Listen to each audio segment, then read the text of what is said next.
Baik,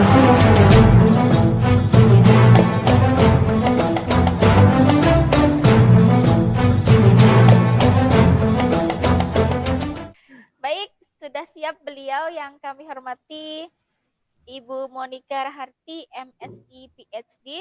Sebelum kita mulai, kami akan membacakan beberapa narasi. Oke, pada permulaan abad ke-21, banyak negara mulai gundah akan masa depan ilmuannya. Beberapa negara besar melakukan riset bahwa kecintaan generasinya akan sains berkurang.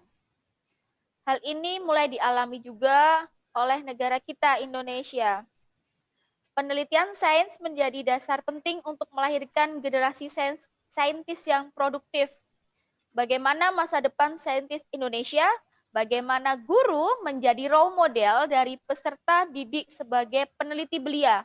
Harus mampu membangkitkan minat siswa untuk melakukan riset.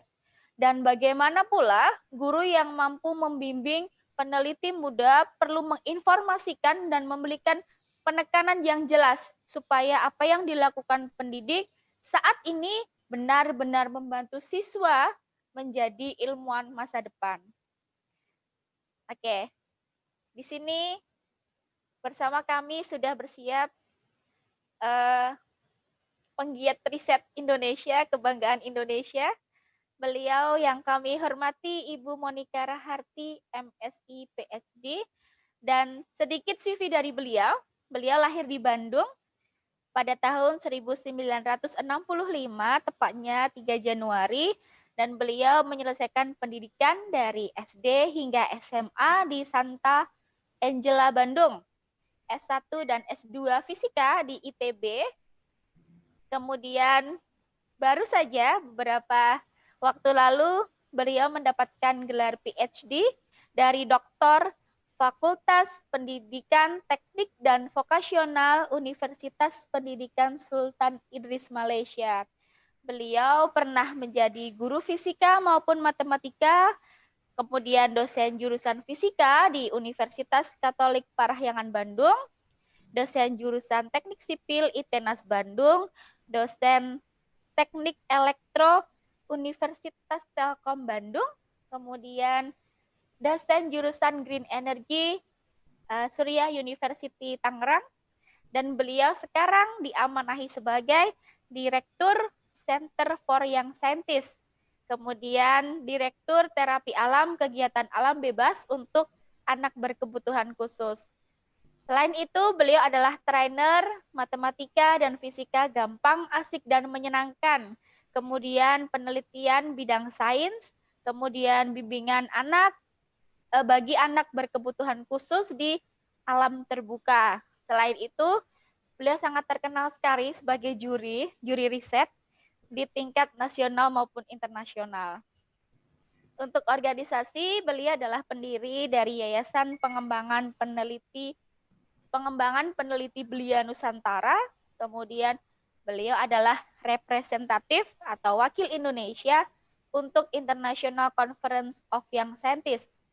Kemudian beliau adalah presiden dan pendiri Asia Pacific Conference of Young Scientists, dan beliau adalah anggota pengurus pusat dari Himpunan Fisikawan Indonesia dan juga perwakilan Indonesia untuk International Year of Light, International Day of Light, Day of Photonics UNESCO, dan beberapa waktu lalu sempat transcend join untuk pengambilan data di salah satu acara beliau. Kemudian di sini langsung saja untuk mempersingkat waktu, Ibu Monika Raharti sudah bersiap bersama kami. Ya, saya sudah untuk siap. Waktu dan tempat kami persilahkan. Terima kasih Ibu Santi sudah memperkenalkan saya. Izinkan saya mengucapkan selamat siang kepada semuanya dan izinkan saya memberikan salam menurut keyakinan saya. Om Swastiastu. Yang terhormat Profesor Agus Purwanto. Wah, ini betul-betul nih teman saya dari dulu ya waktu kuliah di S1. Pak Agus Purwanto. Jadi saya punya sedikit cerita nih dengan Pak Agus Purwanto ya sebelum saya mulai nih. Kita dulu sama-sama kuliah S1 ya. Ini foto saya yang dipakai di banner ini mungkin foto kuliah ini nih. Cari-cari yang lama. Sekarang kan udah beda banget ya, ketipu yang nonton rame. Nah, setelah kami selesai S1, kami berpisah ya. Pak Agus kemana, saya kemana. Kalau nggak salah Pak Agus langsung ke Surabaya ya. Saya tetap di Bandung. Kita punya jalan masing-masing walaupun waktu itu sama-sama ngajar gitulah ya, ngajar fisika. Kemudian saya akhirnya meninggalkan universitas setelah 13 tahun mengajar karena saya sangat concern dengan penelitian di kalangan usia muda, yaitu sekolah menengah. Ya. Tapi selama perjalanan saya itu ada yang mengganjal, yaitu yang terlibat nih semuanya SMA. Ya. Saya selalu mengundang pesantren, gitu ya. Nggak pernah ada yang ikut awalnya tuh. Kalaupun ada yang ikut, on off, datang hilang, datang hilang. Ya, kadang-kadang seperti nggak serius begitu, atau mungkin tidak siap. Tapi kalau didekati, gurunya juga belum siap, sekolah tidak siap, sehingga hilang lagi. Nah, akhirnya itu menjadi cita-cita saya tuh. Selalu kita melakukan pendekatan-pendekatan ke sekolah-sekolah di pesantren. Dan ternyata pelan-pelan begitu ya, saya kok malah lihat teman saya sendiri membangun sebuah sekolah yang menurut saya luar biasa. Dan fokusnya itu di sains. Dan ingin anak-anaknya berpikir secara kreatif. Oleh sebab itu saya nggak lepas nih Pak Agus sejak awal mendirikan sekolah ini, ya saya tempel terus.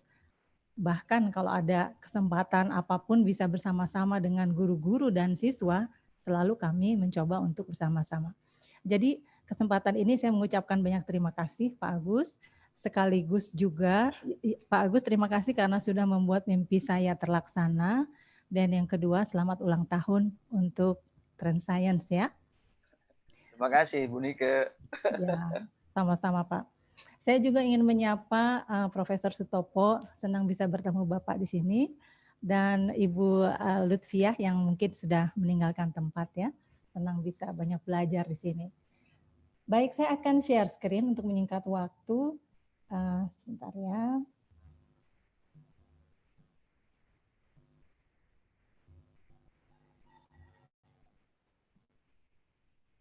Ini saya besarkan dulu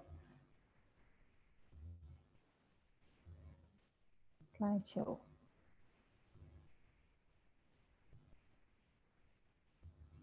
Mungkin pada kesempatan ini saya lebih banyak bercerita lah ya, bukan bercerita ya, kita ngobrol-ngobrol aja lah di sini ya, karena yang ingin saya share adalah dunia lomba riset mungkin ya, tepatnya itu. Tapi kenapa sampai ke situ atau apa perlunya? Nah itu yang mungkin mesti kita lihat sedikit-sedikit ya. Perkenalkan dulu lembaga kami, namanya Berbau Bahasa Asing. Kenapa demikian? Karena kami memang bergerak di internasional, membangun jejaring di internasional untuk dibawa ke Indonesia. Jadi mau nggak mau kami harus punya nama internasional, nama yang berbau internasional. Sedangkan di Indonesia sendiri, kami lebih senang menyebut organisasi kami atau komunitas kami adalah Peneliti Belia Indonesia.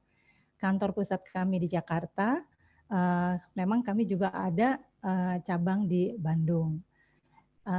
Kami juga punya tim para expert ya, dan juga tim internal kami yang kebanyakan berasal dari universitas. Karena saya sendiri waktu itu lama di Bandung, maka kami banyak dengan teman-teman dari ITB, dari Unpar, dari Telkom, UI, dan lain-lain, ITS tentunya. Dan sekarang saya ingin sedikit bercerita di sesi ini tentang hal-hal ini, tapi saya kira mungkin tidak rigid seperti ini alurnya saja ya kira-kira. Bagaimana perkembangan ilmu dan teknologi menjadi dasar pembahasan kita, lalu apa tantangan bagi dunia pendidikan, dan bagaimana melihat penelitian sebagai salah satu solusi pembelajaran kreatif, dan bagaimana membangun peneliti belia Indonesia. Nah, saya ingin mengajak dulu melihat perkembangan teknologi satu sisi aja transportasi. Transportasi itu kan perpindahan manusia ya, manusia atau barang. Dulu hanya bisa satu orang jalan ke sana kemari, lalu bisa 2 orang pakai sepeda, 4 orang pakai mobil, lalu ada bis, ada kereta api, ada kapal laut, kapal terbang lebih cepat dan seterusnya. Ini sebuah perkembangan yang luar biasa yang tidak bisa dihindari ya, yang sudah terjadi. Nah, ada perkembangan yang lain di dunia penerbangan sendiri. Nih, kita lihat ya. Dulu seperti itu, pakai propeller ya. Sekarang kita pakai pesawat jet. Jadi dari sisi mesinnya sudah terjadi perubahan yang luar biasa.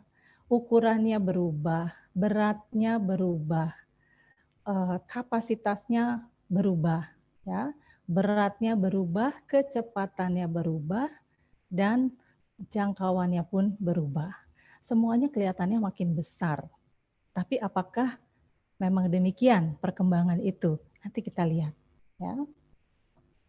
Ini satu bagian dari satu kurun waktu yang singkat saja, tahun 71 sampai 2012 yang sudah 8 tahun lalu nih ya. Ada perubahan yang terjadi di dalam teknologi informasi. Ya, kita lihat nih bagaimana orang menyimpan informasi. Ya. Perkembangannya itu menjadi 5.000 kali lebih cepat, 5.000 kali lebih kecil ukurannya, 5.000 kali lebih murah, 5.000 kali lebih hemat energi. Ini semua adalah apa istilahnya ya? Apa yang dikategorikan sebagai inovasi. Jadi tidak selalu lebih besar, tetapi bagaimana justru lebih ringkes, ya, menjadi lebih murah. Nah, ini semua berlangsung, apalagi sampai sekarang di tahun 2020. Yang terakhir contohnya adalah alat ini nih, mesin tik. Bagaimana kita menyampaikan, menuliskan sesuatu, catatan dokumentasi. Betapa teknologi dulu itu dengan sekarang berubah. Yang dulu dilakukan oleh orang dewasa, sekarang anak seumur enggak 12 tahun ya, kurang dari 12 tahun pun sudah bisa menggunakan komputer. Kemudian perlu waktu 20 tahun untuk menguasai mesin tik, sedangkan anak-anak ya kasih aja nggak sampai 6 bulan sebetulnya mereka sudah bisa melakukan itu. Dan kapasitasnya pun kecepatannya sudah sangat berbeda. Nah, inilah perkembangan yang sangat cepat ya yang terjadi kini, dan kita lihat bahwa kalau kita mau bisa mengikuti, kita mau menjadi bagian dari perkembangan dari teknologi yang sangat rapid ini, maka kreativitaslah yang harus dipikirkan. Bagaimana membuat lebih cepat, bagaimana membuat lebih ringan, lebih kecil, lebih murah. Tidak ada lain selain kreativitas. Di mana kreativitas itu? Tadi sudah banyak diceritakan ya, udah oleh kedua pembicara terdahulu, tapi saya tampilkannya dalam satu gambar saja.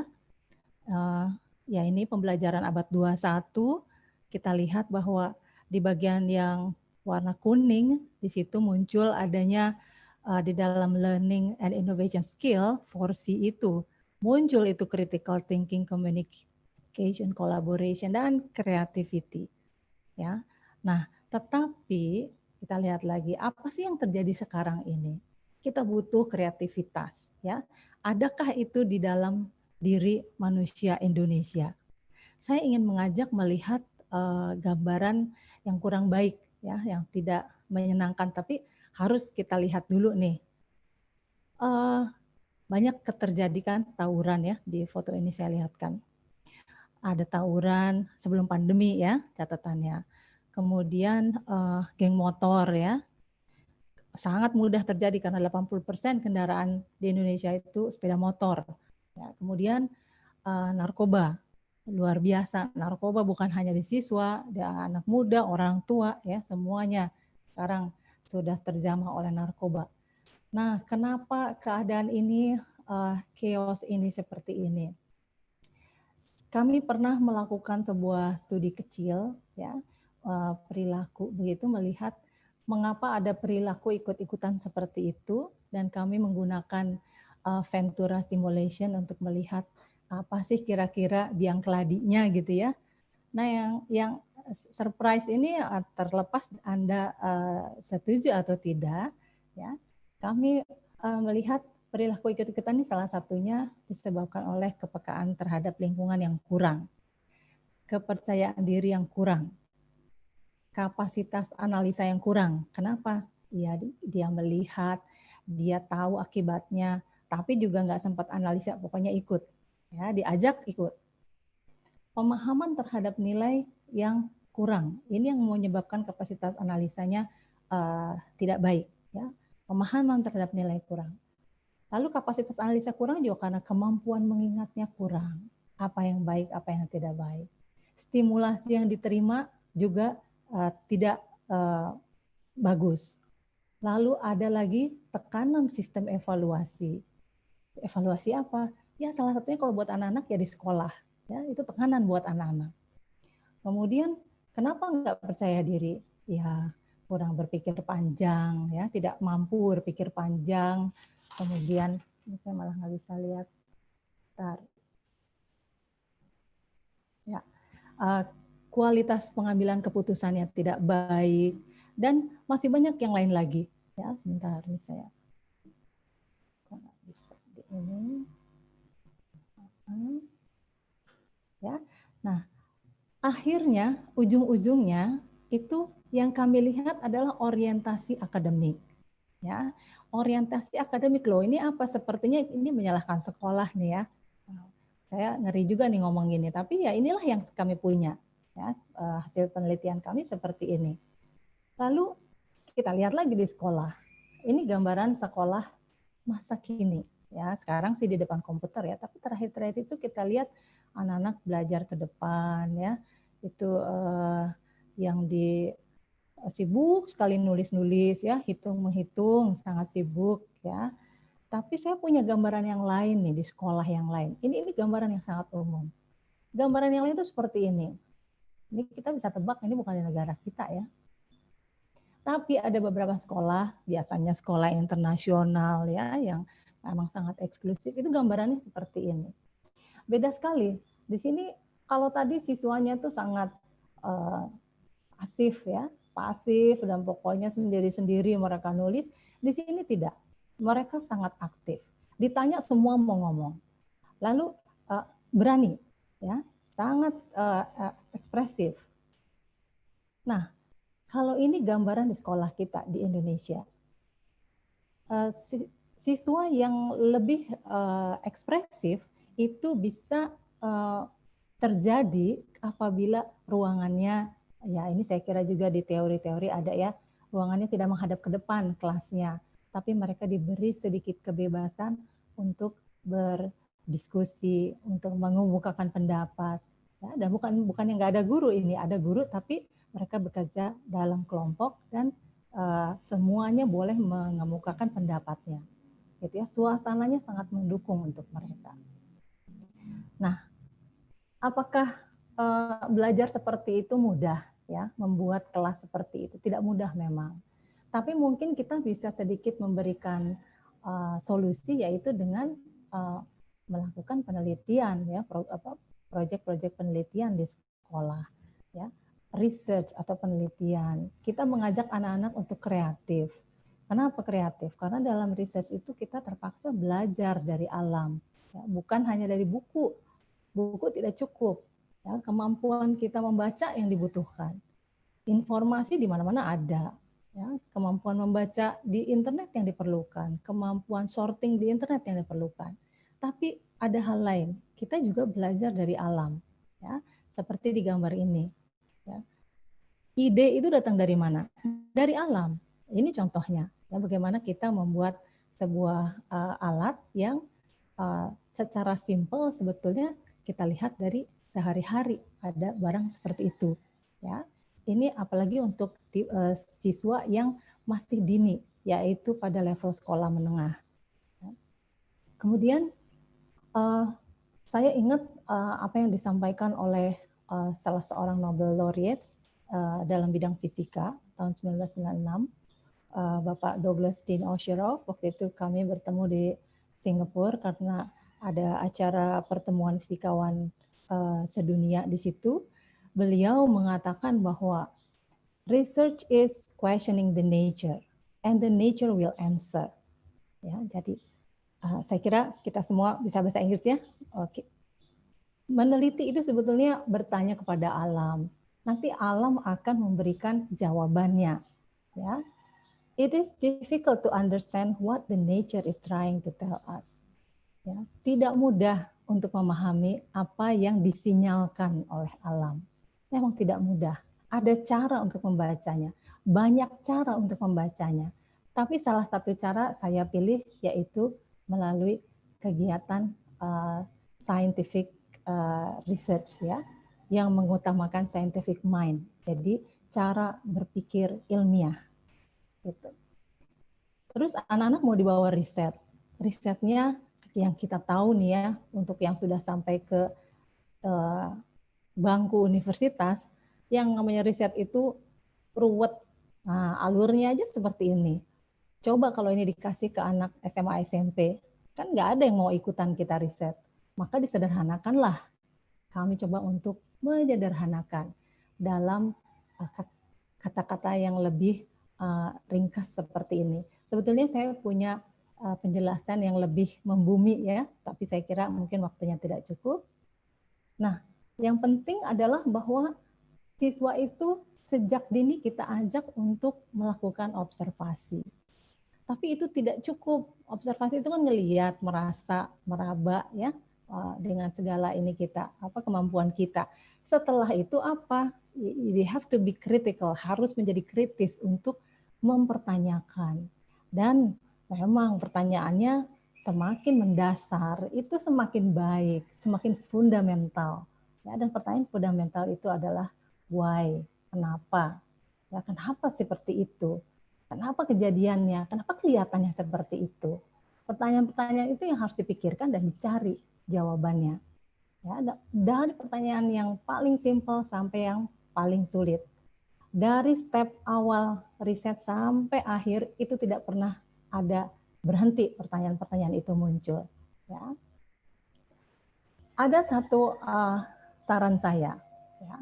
Ketika kita punya pertanyaan lalu kita mau uji, kita mau coba jawab atau kita mau membuktikan, sebelum kita buktikan, ya kita cek dulu nih pertanyaan kita konfirmasi dulu, ya sebelum kita membuktikan segala macam. Jadi selalu predik sebelum kita ngetes, selalu berpikir untuk prediksi ya, memprediksi kira-kira akan seperti apa.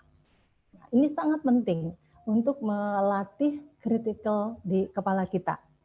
Tapi jangan lupa ya, jangan takut dengan eksperimen. Jangan takut, ya terus terang saya juga takut ya dulu waktu saya masih muda ya, masuk lab, bikin eksperimen itu aduh malesnya gitu ya. Kadang-kadang juga takut gagal segala macam. Aduh akibatnya apa? Harus berani, harus mau. Dan sebagai guru ini yang harus dipush kepada anak-anak. Jangan membentengi ya, tetapi kita beri mereka kesempatan, kita beri mereka waktu kalau ingin eksperimen. Dan tentu saja tidak boleh takut untuk salah. Ya, kita harus seperti anak-anak, nggak boleh takut salah. Lihat anak ini coba apa salahnya anak ini? Dia yakin aja foto, merasa udah benar, padahal dia terbalik kan pakai headsetnya, yang dia masukkan ke telinga malah ada di bawah. Ya, konyol kelihatannya, tapi memang kita tidak boleh salah. Kadang-kadang kita menyampaikan pertanyaan salah atau konyol pun itu tidak apa-apa. Apakah mau anak-anak dicemplungin ke riset? Nggak mau, ya pengalaman saya. Ribet katanya riset itu. Jadi kami kasih gula-gula. Bapak Ibu juga bisa kasih gula-gula di sekolahnya, yaitu dengan penghargaan. Ya, kalau udah riset terus mau apa? Kasih penghargaan di sekolah, walaupun kita buat konferensi kecil-kecilan di sekolah ya, tapi beri penghargaan, yaitu yang terbaik kita beri penghargaan. Nah, CYS sendiri membuat sistem, menyediakan sistem yang saya bangun sejak tahun 2006, yaitu sebuah link antara sekolah, universitas, dan pemerintah untuk membangun peneliti belia. Kenapa demikian? Karena untuk anak-anak bisa melakukan penelitian itu memerlukan restu dari sekolah, program dari sekolah, dan saya sangat senang bahwa Trend Science itu salah satu sekolah yang mengedepankan ini. Kemudian kita juga perlu tenaga ahli dari lembaga riset dan universitas, dan tentu saja kebijakan dari pemerintah. Misalnya apa? Ya tadi itu ya sudah disampaikan oleh pembicara sebelumnya. Kalau sistem evaluasi kita itu masih seperti itu, maka anak-anak akan mengejar cara belajar yang ya seperti itu, hafalan. Tapi kalau sistem evaluasinya diubah, maka saya percaya kita akan lebih baik. Baik, di sini CYS dibantu juga oleh asosiasi guru dan alumni yang ternyata sangat berperan. Ini adalah sistem lomba yang disediakan oleh kami, yaitu sistem lomba dari provinsi, nasional ke internasional, dan Trend Science sudah mengikuti ini saya kira sejak beberapa tahun belakangan ini. Ya, jadi di sini ada bidangnya pun sudah berkembang dari bukan hanya sains saja tapi juga sosial. Ya. Dan sampai saat ini kami sudah bergabung bersama kami itu ada 15 provinsi, jadi memang belum seluruh Indonesia bergabung karena kami mandiri. Ada 5.000 penelitian yang sudah terlibat, ada 10.000 siswa yang terlibat, kurang lebih, dan ada 3.000 guru juga yang terlibat. Apa saja yang dilakukan oleh anak-anak dalam satu lomba penelitian, level apapun. Pertama, pameran poster ilmiah. Jadi anak-anak ini menjadi peneliti profesional, tapi masih belia. Ya, mereka pameran poster, mereka presentasi di depan para ahli. Ya, kalau internasional ya di depan juri internasional. Kemudian mereka juga harus membuat poster ilmiah dan report. Ya, reportnya pun sederhana. Kami tidak pernah minta bikin makalah setebal apa, tidak pernah. Cukup extended abstract seperti yang di sebelah kiri ini maksimal 2 halaman. Ya, jadi tidak pusing dengan layout segala macam. Ini layoutnya pakai saja template-nya. Ya, yang penting adalah kreativitas dan substansi, bukan hal-hal yang lainnya. Ada peran yang lain untuk guru, yaitu kami menyediakan pelatihan-pelatihan bagi Bapak Ibu guru yang belum pernah menjadi pembimbing penelitian. Mungkin kita pernah melakukan penelitian ketika kita sekolah S1, tapi menjadi pembimbing di SMA SMP yang hari gini yang anak-anak udah sangat gadget itu sudah sangat luar biasa, ini ada kekhasan tersendiri. Nah, ada asosiasi AGPPI yang menyediakan sistem sertifikasi guru pembimbing penelitian Indonesia. Sertifikasi ini untuk tingkat muda, madya, dan ahli. Kenapa pakai sistem sertifikasi? Karena kami ingin memberikan penghargaan kepada Bapak Ibu guru yang berkecimpung di dalam riset. Kami ingin memberikan peluang karir yang lain kepada Bapak Ibu guru dalam hal riset. Di mana karirnya? Di sekolah masing-masing. Sistemnya yang kami sediakan. Ya. Nah, mungkin Bapak Ibu nanti bisa melihat di sini ini sedikit standar kompetensinya. Mudah kok, sangat-sangat mudah. Yang penting ada will, ada kemauan. Ya. Ini contohnya pelatihan guru yang sudah pernah berlangsung. Nah, ini salah satu syarat. Cuma 3 ini. Pertama, gurunya sendiri pernah membuat satu karya penelitian. Kalau sudah pernah lulus S1, pakai saja ijazahnya. Kami percaya bahwa waktu S1 sudah pernah bikin karya penelitian. Yang kedua, menyelesaikan pelatihan. Ya, pelatihannya 3 hari. Lalu membimbing minimal 1 penelitian siswa. Biasanya kalau udah senang, nggak 1, yang datang sekelas dilaporkan oleh gurunya. Kalau ini sudah lolos, maka guru akan mendapatkan level atau sertifikat guru pembimbing penelitian tingkat muda. Dan seterusnya ada tingkat madya dan ahli. Nah, apa gunanya? Selain mendapat sertifikat, maka yang paling penting itu yang sebelah kanan. Kalau ada pelatihan yang berlangsung di seluruh Indonesia dimanapun, dan Bapak Ibu sudah punya sertifikat level madya misalnya, maka Bapak Ibu bisa menjadi asisten dan tentu saja dibayar.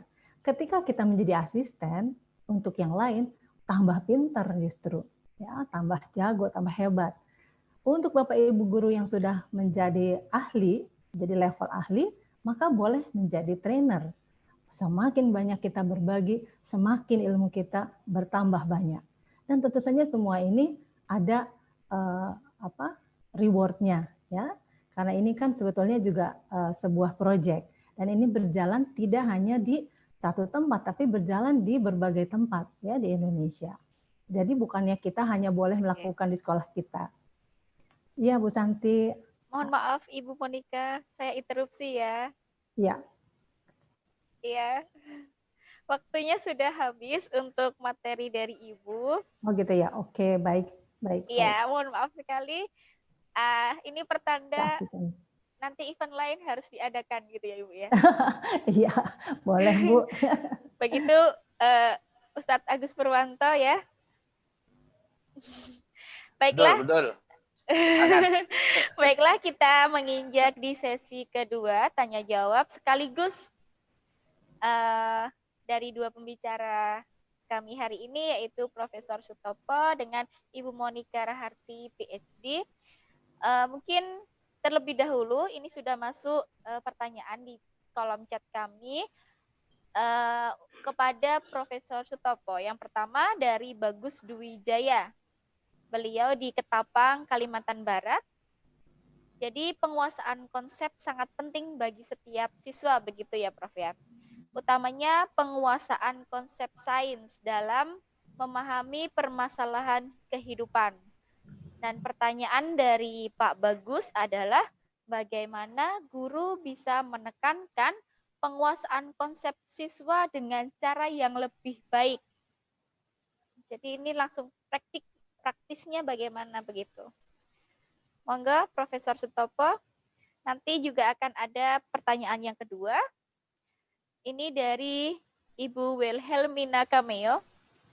Ini biasanya kita panggilnya Wena. Beliau dari Universitas Nusa Cendana, Kupang NTT. Ya, beliau angkatan kami Prof. Mahasiswa gitu. Profesor dan sekarang mengabdi di Nusa Cendana, Kupang. Jadi Wena di sini Ibu Wena masih menemukan banyak guru yang mengalami miskonsepsi.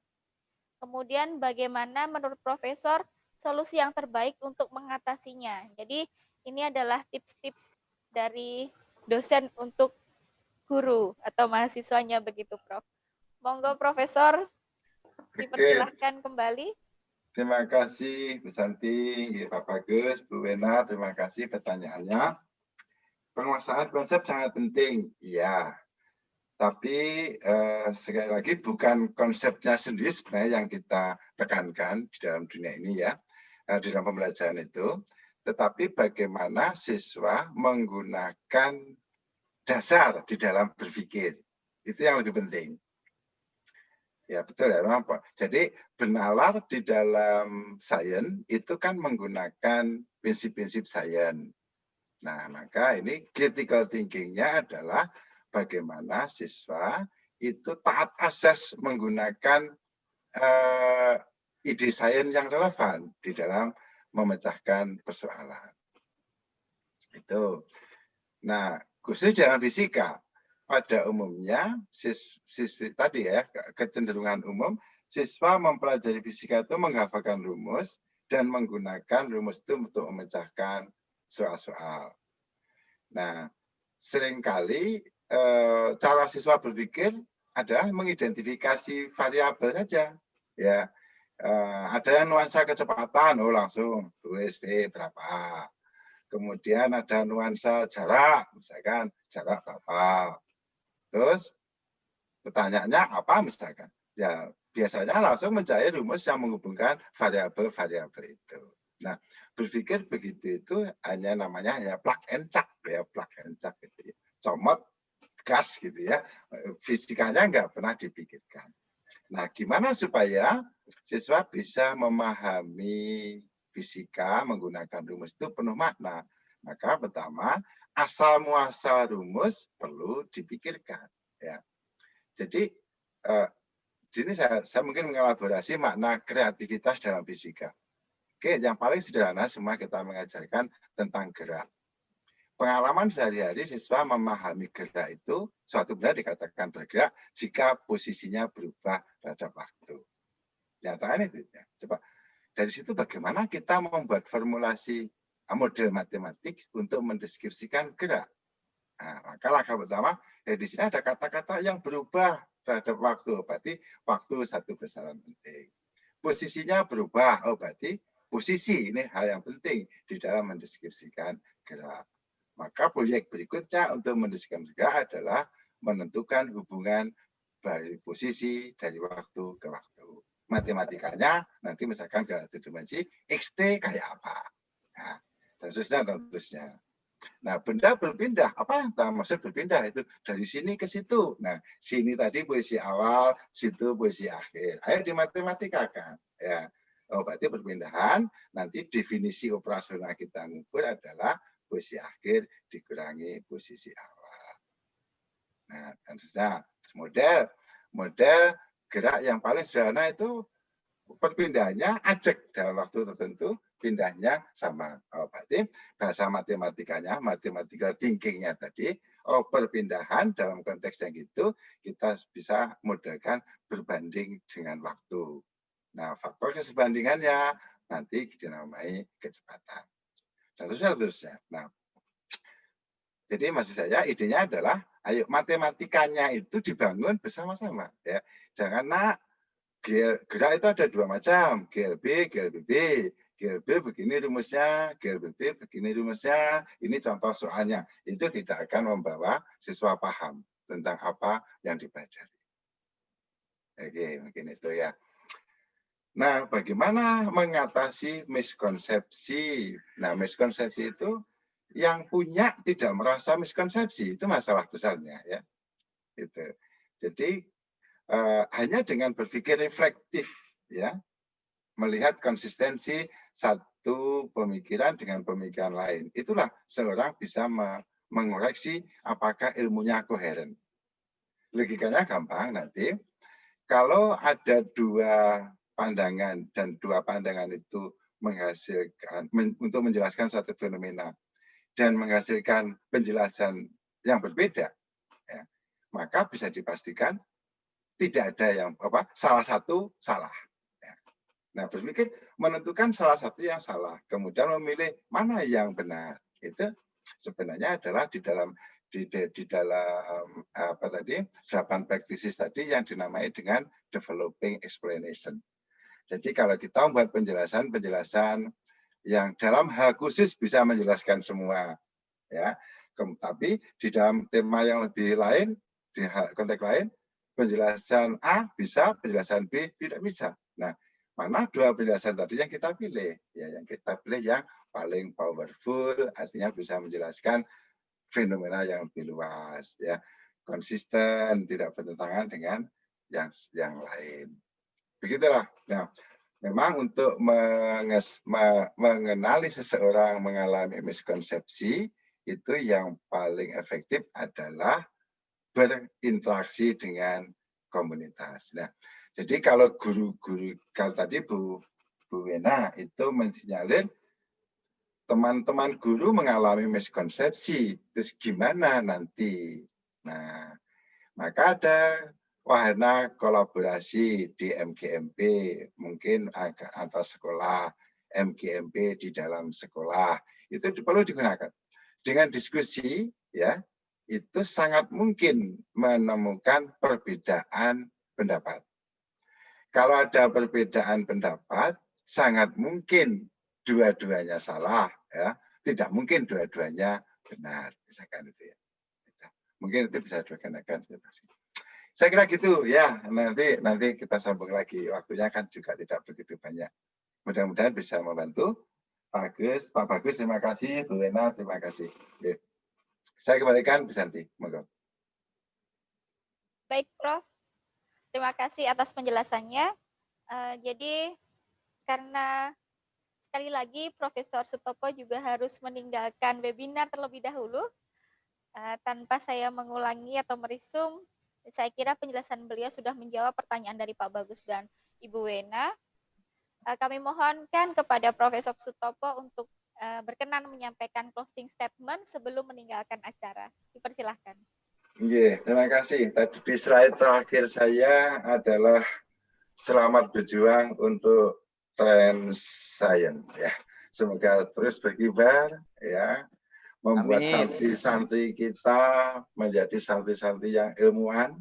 Amin. Ya, sejarah menunjukkan bahwa dulu orang-orang Muslim itu sangat hebat ilmunya. Mudah-mudahan dari Trans Science menumbuhkan ilmuwan-ilmuwan Muslim yang berkontribusi besar bagi Indonesia. Kita aja, makasih.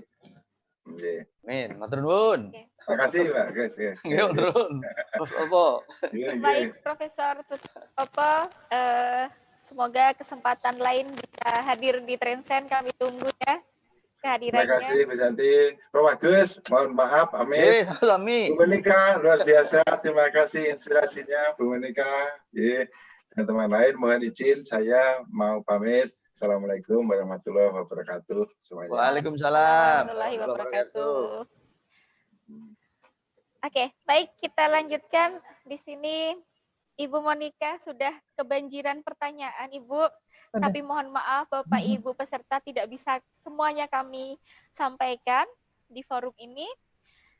Oke, untuk yang pertama Ibu Monika, ini ada pertanyaan dari Ibu Rita Rahayu dari SMP Negeri 2 Magelang.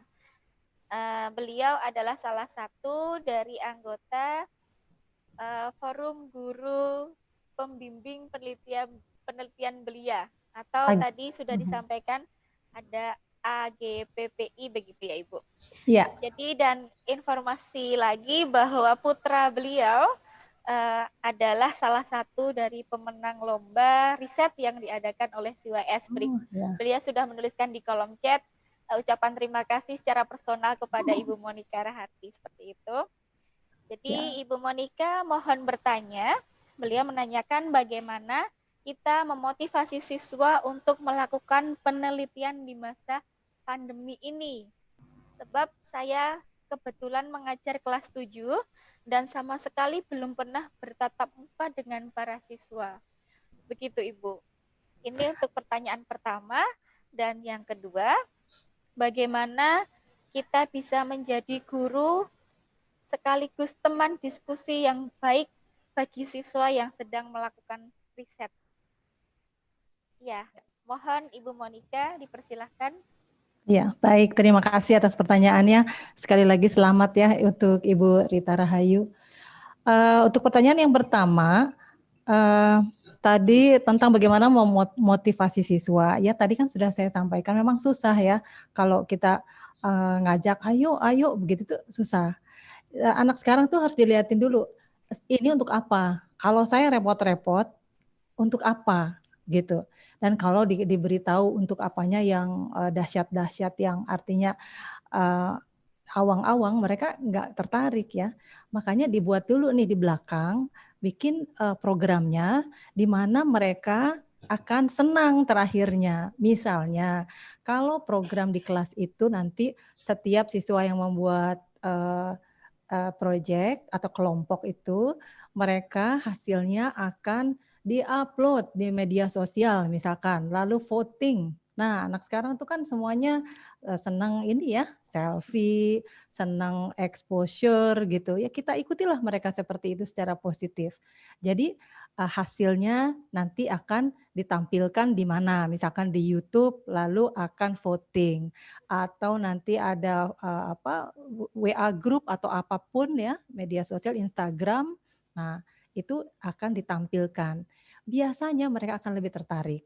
Nah, setelah itu baru Ibu menyusun ya programnya apa, kapan deadline-nya, segala macam. Lalu di awal itu sudah dikasih tahu pada anak-anak.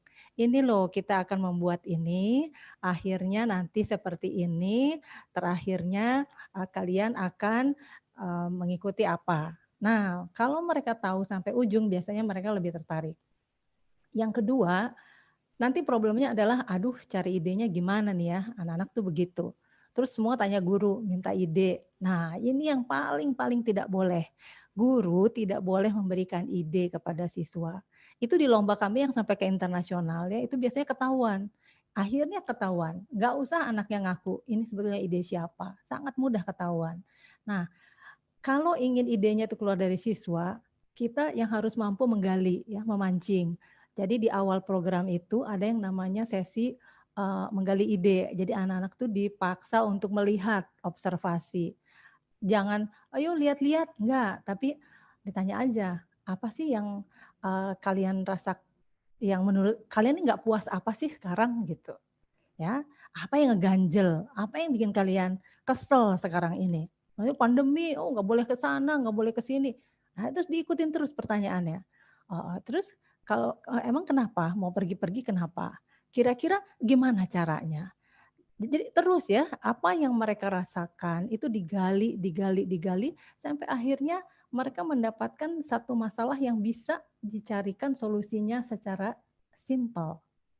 Ya, problem yang terkait dengan diri anak itu pasti akan awet buat si anak itu sampai selesai, nggak kabur. Ini saya baca tadi di chat ada juga pertanyaan bahwa anaknya menghilang segala macam ya.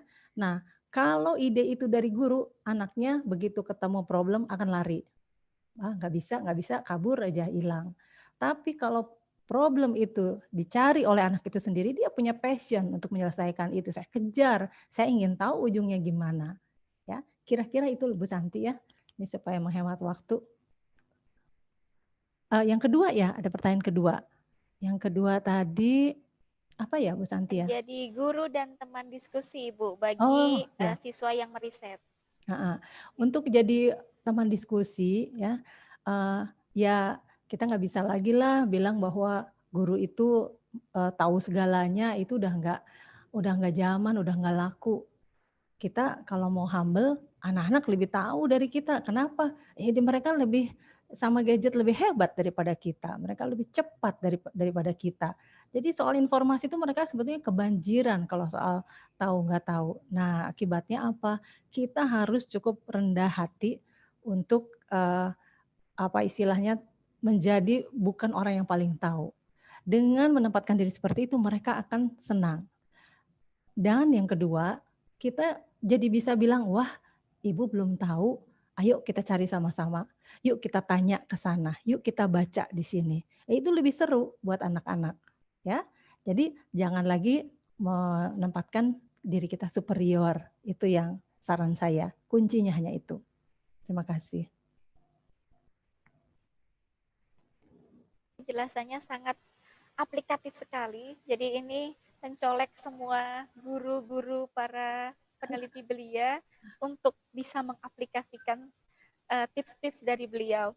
Mohon maaf Ibu, kami sedikit tadi membaca chat di Zoom, ada peserta yang berminat untuk ikut di forum AGPPI. Mungkin sekilas bisa Ibu Monica untuk menjelaskan harus menghubungi kemana atau membuka di web apa begitu Ibu, karena ini sangat penting bagi kami ya, salah satunya tadi Profesor Sutopo untuk mengatasi miskonsepsi itu harus banyak komunitas itu begitu ya Ibu. Mohon informasinya Ibu. Baik, kalau untuk ini AGPP ini sebetulnya bukan CYS yang ini ya, tapi ini guru sendiri yang membentuk. Kami mendukung atau mendorong dari belakang. Di forum ini mungkin yang salah satu medianya yang paling efektif saat ini ada di Facebook Group ya. Jadi Facebook Group namanya tetap seperti itu, Asosiasi Guru Pembimbing Peneliti Belia Indonesia. Nah, AGPPI, Asosiasi Guru Pembimbing Penelitian Indonesia. Nah, bisa add menjadi anggota di situ, dan yang paling penting adalah menantikan kapan ada pelatihan dari AGPPI. Nah, disitulah mungkin Bapak Ibu bisa lebih banyak menyerap ya. Sekarang kami sedang berupaya untuk memberikan pelatihan-pelatihan gratis. Jadi kami sedang mencari penyandang dana yang cukup istilahnya cukup punya concern dengan pembangunan karakter manusia muda ya, peneliti belia, sehingga pelatihan guru-guru itu bisa gratis ya. Atau mungkin kami melakukannya di sekolah-sekolah, jadi sehingga lebih terfokus begitu. Nah, komunitas ini bukan hanya untuk kumpul-kumpul atau bagaimana, tetapi untuk saling membantu. Dan itu sudah terbukti ya. Kalau misalnya kita punya problem atau salah seorang guru punya problem ketika membimbing, maka biasanya dibantu oleh guru lain, walaupun itu dari provinsi yang jauh sekali. Ya, kadang-kadang sekedar ide aja, ini kalau meriksa ini gimana ya caranya? Di sekolah saya nggak ada alat ini. Kalau keluar juga nggak mungkin. Jadi tekniknya harus gimana ya dengan seadanya. Nah, kadang-kadang teman kita di tempat lain, guru di tempat lain itu punya solusi atau punya ide kreatifnya. Itu gunanya asosiasi ini. Jadi coba ke Facebook group itu untuk menjadi anggota, member, sehingga nanti di situ bisa berkomunikasi lebih lanjut. Gitu ya Bu Santi ya, sudah menjawab. Baik Bu. Jadi terima kasih Ibu Monika sudah menjelaskan bagaimana bergabung, dan untuk guru-guru peneliti belia, Ibu Monika ini punya segalanya tentang riset gitu ya. Lomba siswa ada, forum guru pembimbing juga ada. Jadi beliau adalah Sri Kandinya riset Indonesia itu. Soalnya percuma Bu Santi kalau nggak lengkap. Baiklah, Ibu Monika, kami sudah berada di penghujung acara untuk webinar, dan dimohonkan kepada Ibu untuk closing statement sebagaimana dua pembicara sebelumnya, dan kepada Ibu Monika dipersilahkan. Baik, terima kasih Ibu Santi. Sebagai penutup dari acara ini, sekali lagi saya ingin mengajak ya kepada Bapak Ibu guru sekalian untuk memberikan racun-racun riset kepada siswanya ya dalam bentuk apapun, dan kepada Bapak Ibu guru kepala sekolah mohon untuk memberikan dukungan kepada Bapak Ibu guru yang ingin membangun budaya riset di sekolahnya ya. Dan dukungan itu tidak hanya saja dalam bentuk materi, tapi juga tentu program. Kemudian saya ingin mengajak Bapak Ibu guru sekalian untuk sama-sama kita rendah hati, belajar dengan siswa kita, belajar bersama-sama, kita menjadi sama-sama menjadi peneliti belia ya. Sebagai penutup, saya mengucapkan banyak terima kasih kepada Profesor Agus Purwanto yang sudah mengajak saya di dalam forum ini, sehingga saya punya kesempatan untuk menyebarkan racun-racun penelitian ini ke sekolah-sekolah, ke siswa, ke guru, dan khususnya ke teman-teman di SMA Trans Science. Akhirnya saya mengucapkan selamat ulang tahun sekali lagi, dan mohon maaf apabila selama saya menyampaikan presentasi ini ada hal-hal yang kurang berkenan. Terima kasih.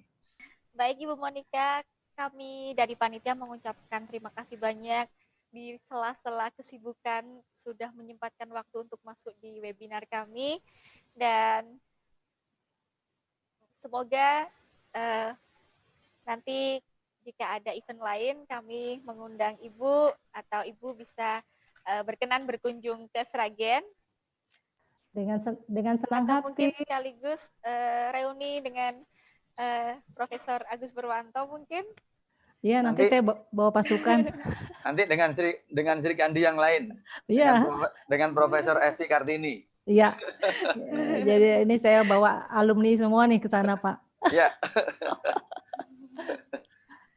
Baik Ibu, terima kasih banyak kami ucapkan. Sama-sama. Selamat siang. Selamat siang. Saya izin ya. Oke, baiklah. Kembali lagi kami mengundang Bapak dan Ibu yang memiliki payung penelitian riset tentang STEM maupun STEAM dan juga penelitian pembelajaran berbasis proyek untuk bisa melakukan penelitian di pesantren kami. Dan untuk akomodasi dan fasilitas, insya Allah kami sudah siap mengcover peneliti-peneliti tentang payung penelitian tersebut.